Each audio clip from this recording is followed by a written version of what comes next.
Vous êtes piégé dans une pièce qui s'effondre, les murs se fissurent, le plafond cède, et tout autour de vous devient poussière. Vous pouvez rester là, espérant que quelqu'un reconstruira le monde pour vous, ou décider qui vous êtes pendant que tout s'effondre. Le monde est en train de s'effondrer. Et vous pensez pouvoir trouver la liberté uniquement si tout s'améliore? Sartre vous dirait, le chaos ne s'arrêtera jamais. Mais vous pouvez choisir différemment, même au cœur de celui-ci. Aujourd'hui, vous vous êtes réveillé en espérant que le monde ait un sens, que les gens soient justes, que les problèmes se résolvent d'eux-mêmes, que votre paix dépend que tout soit à sa place.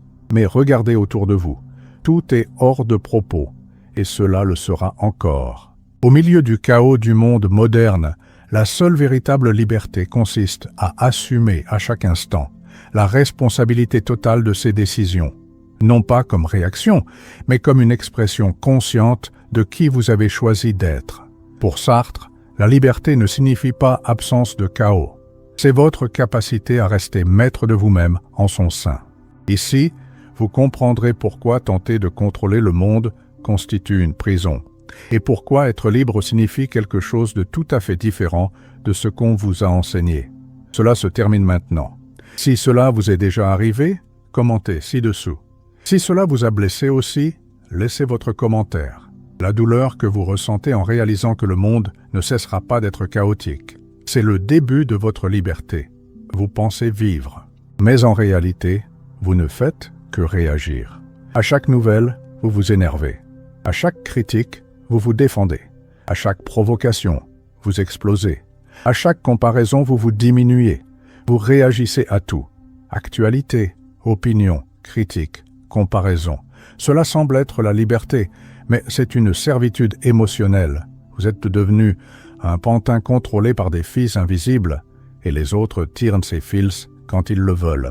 Sartre dirait « Celui qui réagit ne choisit pas, il obéit simplement à son impulsion. Vous n'êtes pas libre. Vous êtes contrôlé par les circonstances extérieures, votre colère, votre tristesse, votre euphorie. Rien de tout cela ne naît d'une décision qui vous appartient. Tout découle de ce qui se passe autour de vous. La véritable prison n'est pas les barreaux. C'est de vivre en croyant que votre liberté dépend du comportement des autres. C'est attendre que la circulation circule, que le chef soit juste, que les gens vous comprennent, que le pays s'améliore, que la famille vous soutienne. Tant que vous attendez cela, vous ne vivez pas. Vous survivez. Savez-vous quel est le problème? Vous avez confondu liberté et absence de problème. Vous pensiez que être libre, c'était avoir une vie sans obstacles, sans conflit, sans injustice. Mais c'est le mensonge qui vous maintient enchaîné. Car le monde ne cessera jamais d'être problématique. Et pendant que vous attendez qu'il s'améliore, vous confiez votre vie au hasard. La réaction est l'opposé du choix. Lorsque vous réagissez, vous dites « Je suis ce que vous faites de moi ». Lorsque vous choisissez, vous affirmez « Je suis ce que je décide d'être », indépendamment de ce que vous faites. La différence est radicale, et Sartre le savait. Le chaos n'est pas votre ennemi, c'est votre terrain d'entraînement. La liberté émerge lorsque vous êtes capable de choisir, même sous pression. Dans la circulation, lors d'une dispute, face à un bannissement, dans l'indécision, qui choisissez-vous d'être? Imaginez que vous conduisez et qu'une personne vous coupe la route. Deux options, réagir avec colère, klaxonner, injurier. Laissez cette personne contrôler votre humeur pour les 2 prochaines heures. Ou bien choisir qui être à ce moment-là. Respirez. Décidez que votre paix ne dépend pas de l'éducation des autres. Voilà la différence entre réaction et choix. La conscience dans le chaos est la première étape de la liberté existentielle. Sartre appelait cela la situation. Vous êtes toujours dans une situation. La situation n'est jamais parfaite. Mais dans n'importe quelle situation, vous avez la capacité de choisir votre réponse. Le monde moderne vous bombarde de situations chaotiques. Les réseaux sociaux vous montrent des vies idéales pendant que la vôtre est en désordre. Les informations vous alertent sur des crises que vous ne pouvez pas résoudre. Des personnes vous exigent des positions sur des sujets qui changent chaque jour. Et vous restez là, pensant devoir réagir à tout, avoir une opinion sur tout, vous positionner sur tout. Mais Sartre vous dirait, vous n'êtes pas obligé de réagir. Vous pouvez choisir où concentrer votre énergie, votre attention, votre indignation.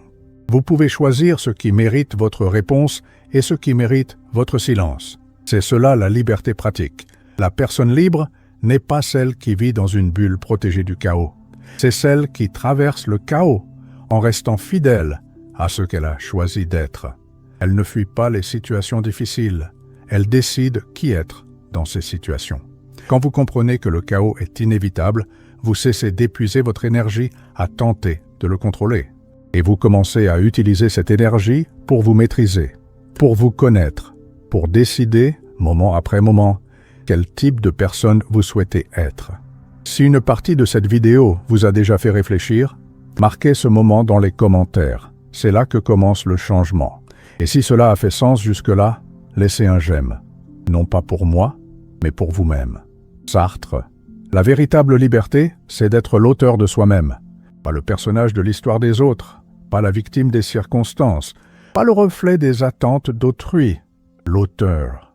Celui qui écrit sa propre narration, même lorsque le décor est en flammes. Dans un monde rempli de scripts prêts, continuer à décider est un acte de courage. On vous a appris à suivre des formules. Comment être accepté, comment réussir, comment être aimé, comment être respecté. Mais toutes ces formules vous transforment en copie. Et la copie n'est jamais libre. Être l'auteur de soi-même signifie assumer que vous êtes responsable de ce que vous faites de votre vie, pas de ce qui vous arrive. Cela, vous ne le contrôlez pas. Mais de ce que vous faites avec ce qui arrive, cela, c'est à vous. Complètement à vous. Exemple, j'ai rencontré un homme qui a perdu son emploi à 45 ans. Famille à soutenir, factures à payer, ego blessé. Il avait deux options, devenir la victime des circonstances ou devenir l'auteur d'une nouvelle étape. Il a choisi la seconde. Il n'a pas nié la douleur, il n'a pas prétendu que tout allait bien, mais il a décidé que cette situation ne définirait pas qui il était. Elle ne ferait que redéfinir ce qu'il faisait. Il n'a pas passé 6 mois à se plaindre de l'injustice. Il a passé 6 mois à élaborer une nouvelle stratégie. Il n'a pas imputé la responsabilité à l'économie, au patron, à l'âge. Il a assumé la responsabilité de sa prochaine décision et il a pris cette décision de façon consciente, réfléchie, authentique. Voilà ce qu'est l'autorité sur soi-même. Ce n'est pas nier que des choses mauvaises arrivent, c'est décider que, lorsqu'elles arriveront, vous réagirez en auteur de votre vie, pas en personnage secondaire dans celle des autres. L'autorité sur soi n'est pas de l'arrogance, c'est une profonde humilité, parce que vous cessez d'exiger que le monde soit juste avec vous et vous prenez la responsabilité d'être juste avec vous-même. Vous cessez d'attendre que les autres vous valorisent et vous commencez à vous valoriser à travers vos choix. Quand vous devenez l'auteur de vous-même, vous cessez de vivre en demandant la permission. Vous cessez de regarder autour en espérant une approbation avant de prendre une décision. Vous décidez, vous agissez et vous assumez les conséquences. C'est la liberté pratique. C'est le vrai pouvoir. Celui qui choisit pour lui-même paie le prix. Incompréhension, jugement, isolement. Les personnes autour de vous sont habituées à des versions de vous qui réagissent, qui s'adaptent, qui se modèlent selon les attentes. Quand vous cessez de faire cela, elles s'étonnent, certaines s'éloignent, mais c'est le seul chemin pour ne pas vivre en copie de quelqu'un d'autre. Sartre le savait. La liberté n'est pas la fin de la souffrance, c'est le début de l'authenticité. Et l'authenticité fait mal, parce qu'elle exige que vous soyez vous-même, même lorsque cela déplaît, même lorsque cela n'est pas compris, même lorsque cela vous laisse seul. La personne libre affronte le risque de la solitude, car la majorité des gens vit en réagissant aux autres, en se modelant selon eux, en se validant à travers autrui. Lorsqu'on cesse de participer à ce jeu, on peut se retrouver seul pendant un temps. Et c'est là le véritable test de votre liberté. Parvenez-vous à être vous-même sans soutien extérieur? Pouvez-vous prendre les bonnes décisions sans attendre d'approbation? Parvenez-vous à maintenir vos valeurs, même lorsque personne ne vous regarde? Si la réponse est oui, vous avez compris ce que Sartre voulait dire. Le risque de la liberté est de découvrir que bon nombre de vos amitiés n'étaient que des échanges de validation. Que beaucoup de vos relations étaient fondées sur le fait d'être ce que les autres attendaient de vous. que plusieurs de vos choix ont été faits pour plaire, plutôt que pour exprimer qui vous êtes réellement. En devenant libre, vous perdez certaines personnes, mais vous gagnez vous-même. Et cet échange en vaut toujours la peine, car vous pouvez vivre sans l'approbation des autres, mais pas sans votre propre intégrité. La liberté exige du courage pour être incompris, pour être jugé, pour être laissé de côté par ceux qui espéraient que vous resteriez prévisible. Mais elle offre aussi quelque chose qu'aucune validation extérieure ne peut donner, la certitude que vous vivez votre vie et non celle que d'autres ont imaginée pour vous. La liberté est invisible, mais elle se manifeste comme présence. Il ne s'agit pas de fuir le chaos, c'est de ne pas se dissoudre en lui. La personne libre ne crie pas au milieu de la confusion. Elle respire. Elle ne se défend pas face à chaque provocation.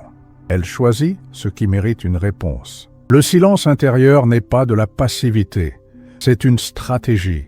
C'est la capacité de garder la clarté mentale, même lorsque tout autour de vous semble hors de contrôle. C'est l'espace entre l'impulsion et la réponse, où réside votre liberté. Technique pratique. Respiration, réflexion, pause avant la réaction. Comme les armes existentialistes. Lorsqu'on vous provoque, vous respirez avant de répondre. Lorsqu'une nouvelle vous bouleverse, vous vous arrêtez et demandez « Cette information change-t-elle quelque chose qui est sous mon contrôle ?» Lorsqu'une critique vous atteint, vous réfléchissez « Est-ce vrai? Est-ce utile? Ou n'est-ce que du bruit ?»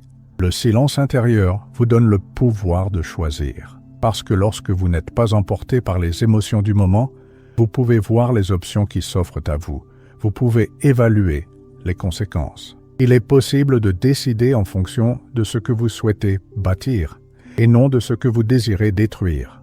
La personne intérieurement silencieuse ne se laisse pas contaminer par l'anxiété collective. Elle ne panique pas parce que d'autres sont en état de panique. Elle ne se scandalise pas parce que l'indignation est à la mode. Elle maintient son centre, sa clarté, sa capacité de discernement. Cela ne signifie pas d'être insensible. Cela traduit une sélection rigoureuse. Vous choisissez ce qui vous affecte, ce qui vous anime, ce qui mérite votre énergie émotionnelle. Vous n'êtes pas une éponge absorbant tout le chaos environnant. Vous êtes un filtre permettant uniquement de passer ce qui contribue à ce que vous avez choisi d'être. Le monde tentera de vous entraîner à son niveau d'hystérie. Il cherchera à vous faire réagir, à vous faire prendre position, à vous engager dans des débats qui mènent à rien. Mais vous pouvez décider de ne pas participer. Vous pouvez choisir le silence. Vous pouvez opter pour l'observation. Et vous pouvez choisir la patience. C'est une manière concrète de liberté. Au milieu du vacarme, vous maintenez votre silence intérieur.